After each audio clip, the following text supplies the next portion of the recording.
ગાંધીનગરમાં યોજાયેલા વાઇબ્રન્ટ સમિટી 2017માં 25,578 જેટલા એમઓયુ કરવામાં આવ્યા છે, જેમાં અમદાવાદના બાપુનગર વિસ્તારમાં રહેતા એક 14 વર્ષીય હર્ષવર્ધન નામના એક બાળકે પણ ગુજરાત સરકાર સાથે 5 કરોડના એમઓયુ કર્યા છે. જોકે હર્ષવર્ધને ડિફેન્સ સેવામાં મદદરૂપ થાય તેવા પ્રકારનું ખાસ ડ્રોન બનાવ્યું છે. ધોરણ 10માં અભ્યાસ કરતા હર્ષવર્ધને એરોબોટિક્સ નામની કંપની શરૂ કરી છે. હર્ષવર્ધનની સાથે 10 વ્યક્તિઓ મળીને આ ટેકનોલોજી અંગે કામ કરશે અને અવનવા પ્રોજેક્ટો પ્રસ્થાપિત કરશે તેમ તેણે જણાવ્યું હતું. 14 વર્ષીય બાળક છે હર્ષવર્ધન, તેની પાસે જાણીએ કે કઈ એવી પ્રોડક્ટ હતી જેના કારણે તેને એમઓયુ કર્યું હતું સરકાર સાથે 5 કરોડનું. હર્ષવર્ધન, આપે એવી તો કઈ વસ્તુ જે પ્રોડક્ટ લોન્ચ કરી છે, શું છે આખી વસ્તુને?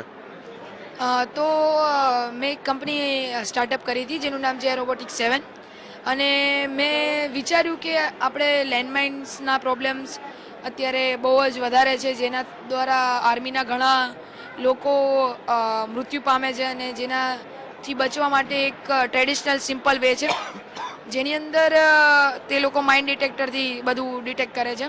તો મેં વિચાર્યું કે આપણે એવો એક સોલ્યુશન પ્રોવાઈડ કરીએ કે જેના મદદથી તે એકદમ ફાસ્ટ પણ હોય અને સસ્તું પણ હોય.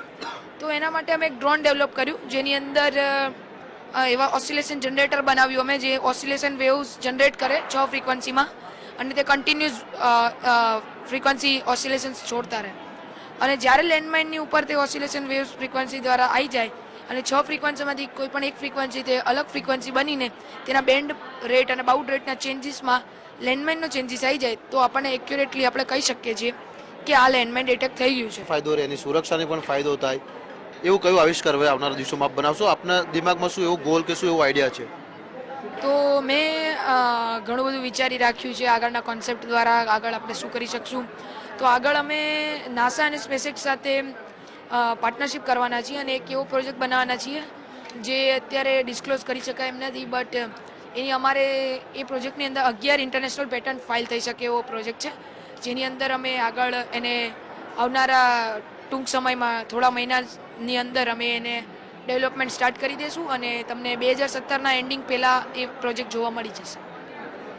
આ તો 14 વર્ષીય બાળક હર્ષવર્ધન, જેણે પ્રથમ વખત ગુજરાત સરકાર સમક્ષ એમઓયુનો પ્રસ્તાવ મૂક્યો હતો. સરકારે પણ એમઓયુ સ્વીકાર્યા હતા. 5 કરોડના ખર્ચે એમઓયુ તૈયાર થઈ ચૂક્યા છે. અને જે પ્રકારે સુરક્ષાની વાત આવે છે, ચાહે ડિફેન્સ હોય યા તો રાજ્યની હોય, દેશની સુરક્ષા હોય, તેને લઈને આવિષ્કાર ખૂબ જ ફાયદાકારક બની શકે તેમ છે. કેમેરામેન મનીષ પુરોહિત સાથે મલ્હાર વોરા, GSTV, ગાંધીનગર.